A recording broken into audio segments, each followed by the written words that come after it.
আচ্ছা, এই আশিসবাবু আপনার এই লাং ফাংশনগুলো আমি দেখলাম, বুঝলেন তো? আপনি আমাকে 2018 সালে দেখিয়েছেন। তখন আপনার একটা জিনিস ছিল 2.96 লিটার, এখন এটা কমে হচ্ছে 2.69 লিটার। আমি হিসাব করে দেখলাম প্রত্যেক বছর আপনার 45 ml 45 ml করে কমছে। এটা কিন্তু আপনার জন্য অনেক বেশি।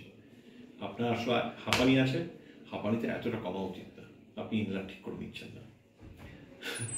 সমস্যা হচ্ছে যে এই যে আমরা আপনাকে বলছি ইনহেলার নিতে, আমরা কি ভাবছি যে যাতে লাংসটাকে পুরো রক্ষা করা যায়, যাতে একটুও না কমে, যতটা পারা যায়।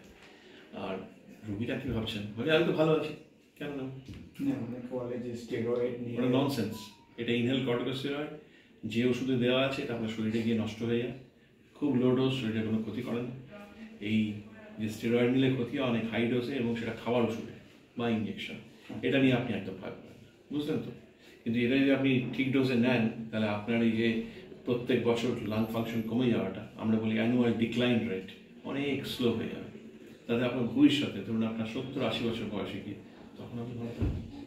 আমাদের সমস্যা এখন যারা বয়স্ক হয়েছেন তাদেরকে নিয়ে, তাদের কমতে কমতে কমতে কমতে এমন জায়গায় চলে এসছে, তাদেরকে নিয়ে খুব একটা কিছু করা যাচ্ছে না। তারা অনেক সময় বিরক্ত হয়ে এদিক ওদিক চলেও যাচ্ছেন। কেউ ভাবছেন ভেলোর গেলে ভালো চিকিৎসা হবে, হবে না। তো এটাকে রক্ষা করতে হবে, ঠিক আছে? ইনহেলার কিনে আমি একটা ইনহেলার দিয়েছি আপনাকে, রেগুলার নিয়ে যাবেন। হ্যাঁ, ঠিক আছে।